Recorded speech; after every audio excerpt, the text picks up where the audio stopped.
Today's guest is Matt Payne. He's the founder of Outer Circle Foundation, which is focused on supporting veterans and first responders during their most critical moments. They champion PTSD awareness, suicide prevention, and helping them transition to new opportunities. Matt has a diverse background and has worked for several well-known companies. I'm really looking forward to hear your story, Matt. So thanks for joining me today. Yeah, thanks for having me. I really appreciate it. Thank you. So tell us about a bit about yourself. Share who you are, what you do, and where you're from. So background is kind of crazy. So my dad went to Vietnam in November of '66. I was born, so he had gone in the military in '57. So he had been in for about 10 years.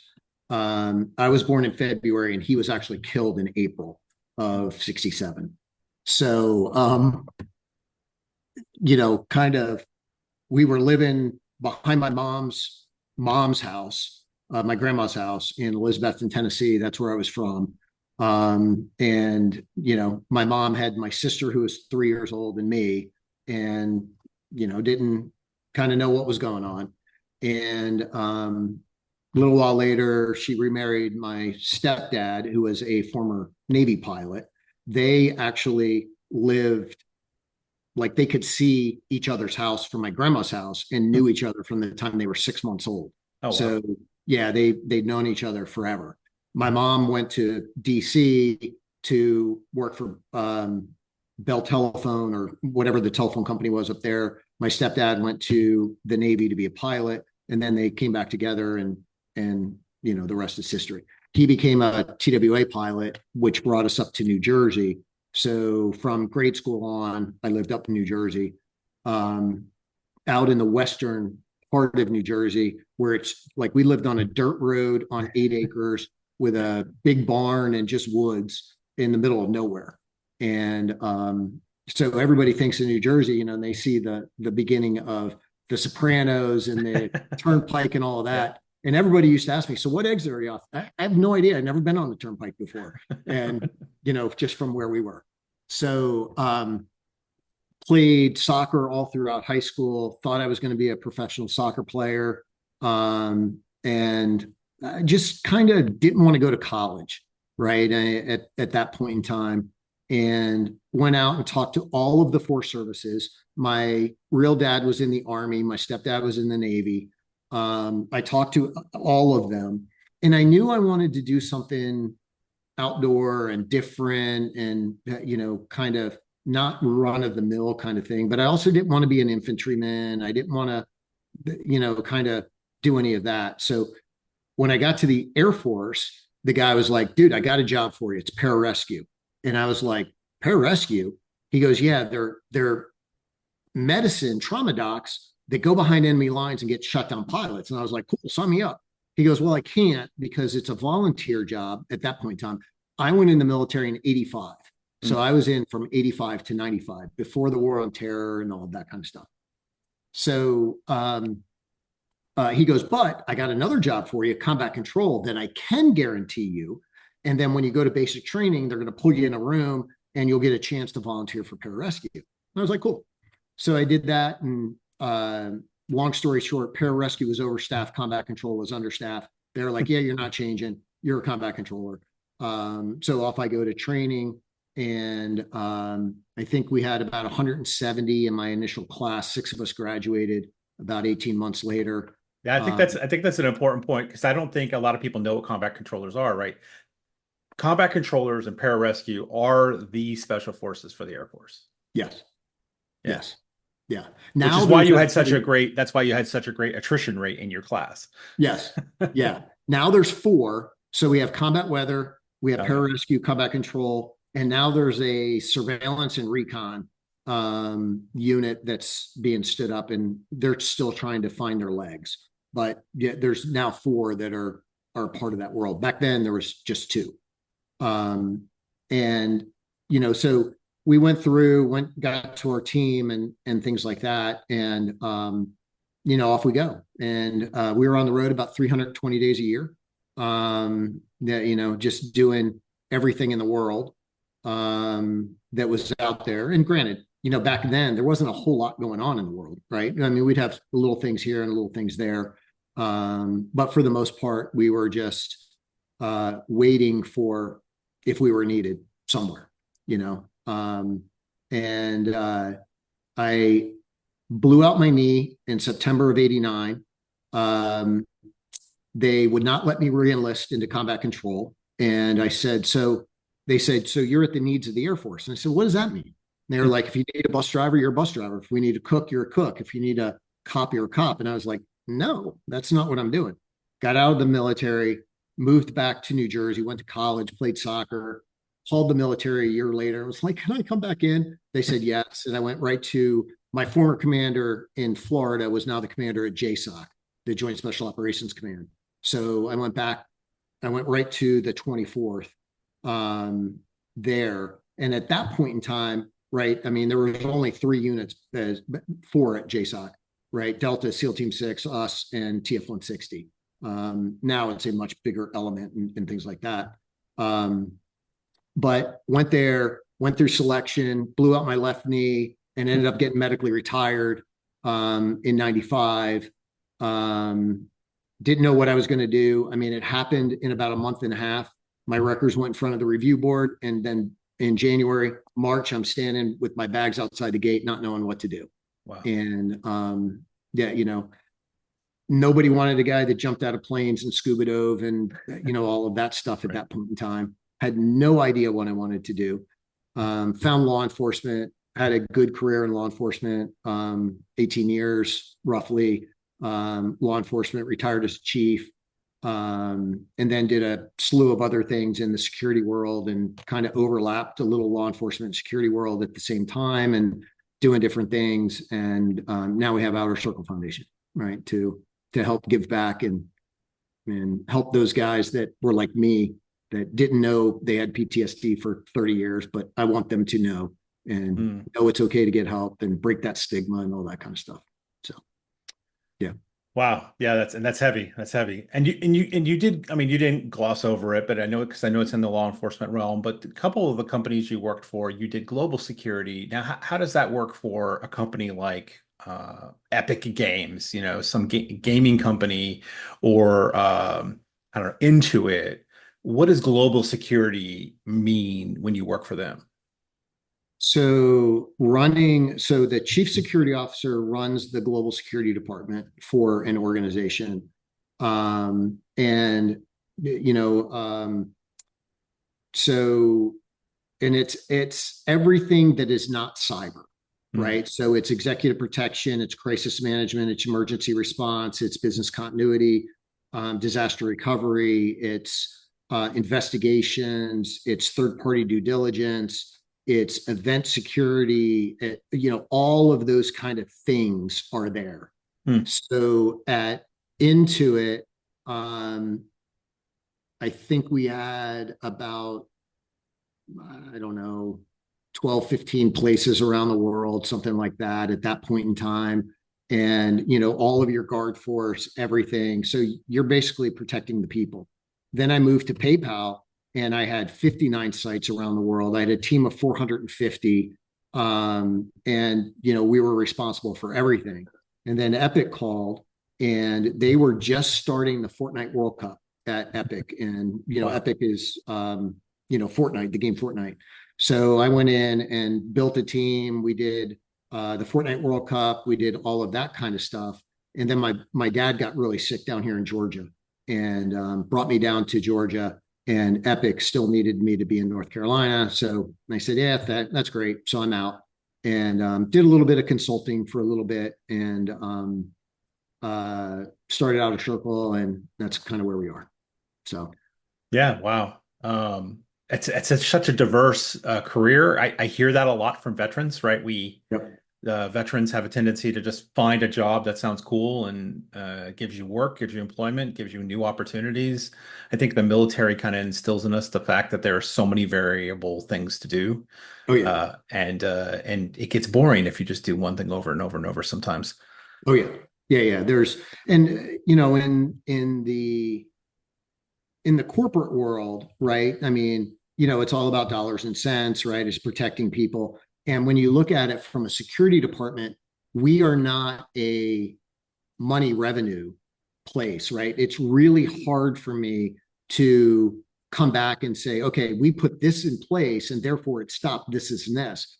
Well, you can't say what it stopped, right? Mhm. I know because of history why I put something in, right? Return on investment and what we're doing and how we're keeping people safe. And companies out there, some of them are very proactive and say, yes, we are going to do a variety of things. And others are like, yeah, we're going to do the bare minimum and, whatever. And so it just depends on the culture. I think it's about awareness and communication to the employees. They love hearing that you're there, watching them when they travel. They have a number to call. They know who's there, right? All of that kind of stuff. Because every program that I ever brought into the corporate world, I wanted you to be able to use in your private life, whether it's CPR, first aid, active assailant training, whatever it is. I want you to take this and go out and make yourself safe wherever you are, right Mm. across the board. So, yeah, Wow. yeah. So Matt, as you look back at your career, what's something you go, man, I wish we just didn't do it that way. I wish there's got to be a better way. And of course, we're not going to maybe have that better way today, but we're just going to highlight, bring awareness to something that, or more than one thing that when you look back, you go, it's like with a heavy sigh, Yep. this could be better. What's Yep. something you see when you look back? So it's actually not looking back. It's kind of what we're in right now. Hmm. And, when I take PTSD in law enforcement and, with what we're doing with Outer Circle, right? A law enforcement officer, as they are going through the academy, we go to the range, we shoot our weapon, we go back, we clean our weapon because we don't want all the carbon and gunk to build up. And I don't want to have to pull my gun and it go click because it's not going to work because I didn't maintain it. Right. Then I wake up every morning and I go to the gym and I make sure my body's okay and I make sure I'm able to do the different things that I need to do in that space. But yet every day, probably depending on where you're working, right, you're going to go on some traumatic call, whether it be an accident, whether it be a suicide, domestic violence, whatever it is, right? You're going to go on that call. But yet we do nothing from the mental health aspect of things. Hmm. And right now, I would say law enforcement is way behind where the military is because the military's kind of broke that stigma a little bit around, hey, I need some help. And when I was in, you just didn't talk about it, right? They would pull my clearance, they would do a variety of different things. Now, there's a lot of money that goes into, I think I heard the combat controllers now, it's about $2 million to train a controller over the 3-year pipeline that they're in. Hmm. So, if you got a guy that's going out doing all of these things and he raises his hand, it's just not throw him away and we'll get another one. There's just not that many, to have. Right. So, in one of the things that we are hoping to do is work with law enforcement and get some type of mental health framework capacity in the academy that it's just another tool on your belt. When you go to the range, you clean your gun, you do PT, you do this stuff. But when you go on that call, now it's that time to make sure that your mind is clear, make sure that you have that mental capacity to handle whatever it was, and then get back out on the job and continue to do what you're doing. Because right now it's a stigma. Hmm. No cop wants to raise their hand and say, hey, I got an issue, because they're viewed bad by a lot of people and the stigma is still there. And we got to break that. It's gotta, I mean, we're losing too many cops, we're losing too many veterans, we're losing too many people all the way around. And that's one of the things that, we are working towards getting out. And through this is the way we get that message out and break that stigma and, get rid of that crappy attitude about I'm weak, I'm not, I can't do this, I can't do that. It has nothing to do with that. It's actually a stronger person who says, I need some help than that one that says, no, I don't. Right. Yeah, absolutely. Yeah, I mean, I know some people in the Air Force today who work in Intel, in the Yep. scary parts of Intel, Yep. and and they have therapists that they can go to who's Yep. cleared, who's got the clearances to have, so they can talk Yep. and can get that stuff. I think I do appreciate that today more than ever. I think the war on terror and that set of veterans coming back to the United States really helped Yep. highlight the mental challenges, PTSD, the trauma that they have. Not and then they have physical trauma, of course, right? The lots of Yep. people with physical trauma. I have a good friend who was in EOD and he got a traumatic brain injury, and Yep. his personality actually changed from that event.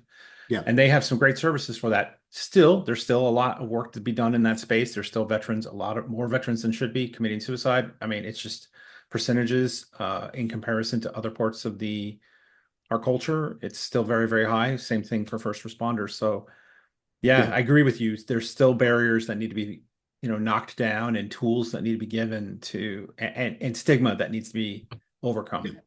Yep. That and the alternative treatments, right? Now it's pharmaceuticals, right? Just go and Yeah. take 87 pills and do all the junk that traditional mental health says, here we're going to do this. That's a band-aid over root cause. We are not Yeah. getting at anything with that. And, I think there's some promising work in the psychedelics and plant-based medicine and, some of the other stuff that's going on out there. And there's a ton of studies right now with MDMA and psilocybin and, some of the other things. And then you have the stellate ganglion block. And there's a ton of different things, but a lot of people don't know about those alternative opportunities. And that's one of the things that I am not a pharmaceutical guy. I did that for about a week, and I Hmm. called the psychiatrist that they put me in contact with, and I said, "You can take your medicine and get rid of it because I'm not taking it anymore, and this is not for me." And I walked around like a zombie. I lost basically a week. I don't have any concept of what happened. It was just not a good experience for me. Hmm. And I don't want, maybe there's opportunities that works for certain people. Those that I've talked to, they've had the same experience. It's been a really bad experience in that space.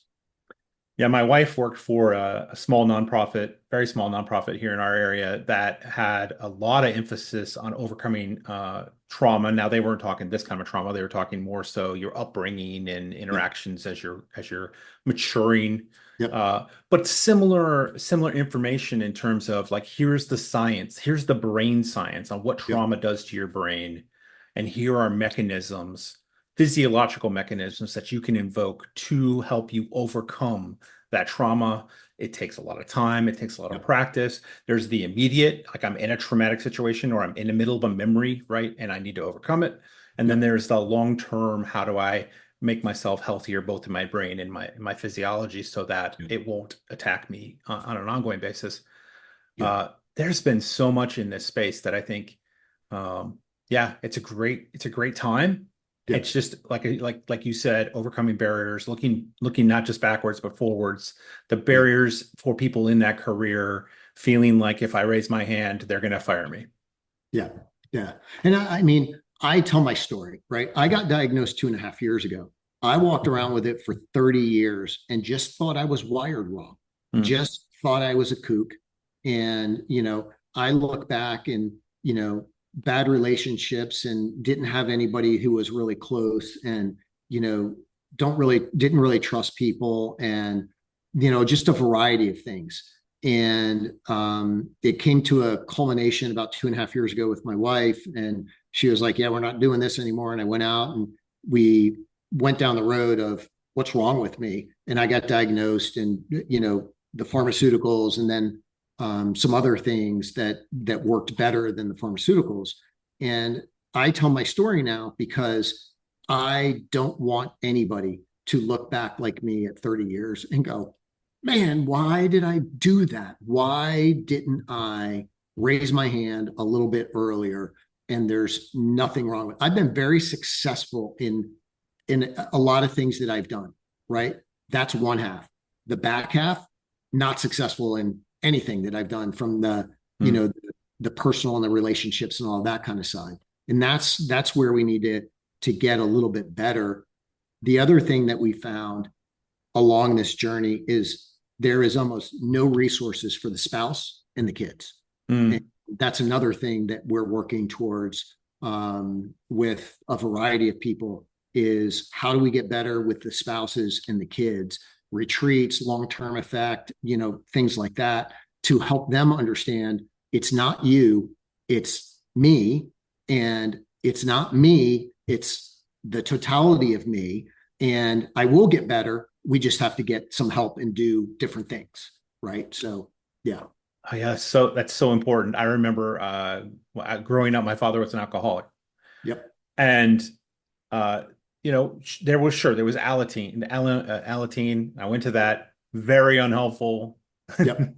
Didn't have any practical like tools, any ways for me to emotionally figure this thing out. Now for AA Yep. for the adult, much better. It's been structured for a long time. It knows what its job is. It's got a philosophy that works if people will buy into it, and that Yep. worked very well for my father. He was, he recovered from that and recovered and never drank again all the way up until he passed away.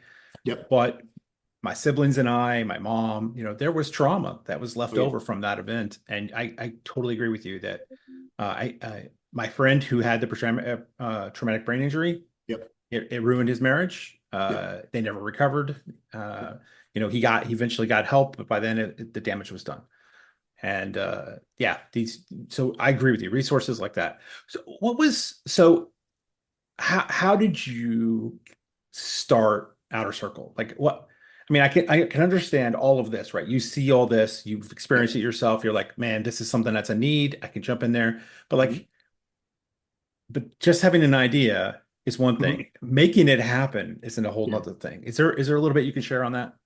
Yeah. So we, Buff and I, so Buff is my wife, Buffy, we always wanted to do something. We just didn't know what it was. And, as we started talking about things and we narrowed down on helping veterans and first responders. And so we decided on, at the time, I had a security consulting company called Inner Circle Solutions and wanted to do the nonprofit. And I went out to our kids and said, hey, we're going to do a nonprofit and we're going to help veterans and first responders. What do you think the name should be? And our 17-year-old daughter came back in about 3 minutes and she goes, it's got to be Outer Circle. And I said, why? She goes, because your security consulting company, Inner Circle, is the inner circle. It's those you protect, it's those you keep safe. If you are going to go out and help people and do different things, it's got to be the outreach. It's got to be Outer Circle. So we're like, all right, cool. We're Outer Circle. And so we founded in December of 20, got our nonprofit in March of 21. The Afghan government fell in August of 21. My guys called, my former teammates called, was like, hey, you got a nonprofit, right? Yep. Can you help us? What are we doing? We're going to move our special forces allies out of Afghanistan. Could you help us with that? Yep. We switched missions. We stood up a website. We got donations. We did that for 2 years. Mm. So we moved our Afghan special forces allies from Afghanistan into safety. And it was a variety of places. I still have one family left. We just moved them about 3 weeks ago from Kabul into Pakistan. They're going through the interview process, and then we'll see where they go from there. But that's what we did. And while we were doing that, we were really kind of taking a step back and looking at what was going on with me, what we were kind of learning with different things that were happening that helped us when we flipped the switch back to the US and our veterans and first responders. Then we had a better understanding of here's where our focus needed to be: PTSD awareness and resources, suicide prevention, and career transition assistance. And that's how it all kind of came to fruition with that, because those 2 years we helped the Afghanistan guys, I was going through my journey and, got diagnosed and, the whole 9 yards and all of that kind of stuff. And I was seeing what was working, what was not working, what was not available for Buff, what my kids went through, what she went through, what I was going through, the whole gambit of things. And that's kind of how now, we've partnered with the Ames Center at Kennesaw State University. Brian Moore over there is a clinical psychologist, 14 years in the Army and is still in the reserve. And, building programs for veterans and first responders from a scientific and data-driven perspective that we can show results.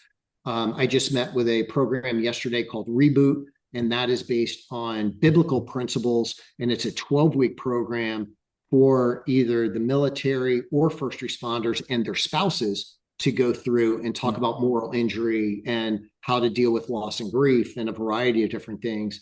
So, it's been a learning for us, but that's where we want to shrink it down and keep the learning short for those that are going through it and not have to deal with the what's out there. What do I do? How do I find a good resource and all of that? That's our goal. Wow, that is amazing. Now, do you do any sort of outreach? You talked about outer circles or outreach or events, anything that you are looking to promote here, maybe that's coming up in the next year or so? Yeah, so actually Saturday here in Paulding County. So we live in Paulding County, Georgia, which is outside of Atlanta. And Paulding County puts on a thing called Hearts for Heroes every year. And it is a celebration of veterans and first responders. They have Touch a Truck and they have, a variety of different things. And my very first case that I took from the Afghan side was the former command sergeant major of the elite Afghan special forces. And we worked a little over 2 years to get him out. He lived with us here for 9 months. We got his wife and kids out. They're here. We got him a job. He's up in North Georgia, working up there. He and I are doing a fireside chat.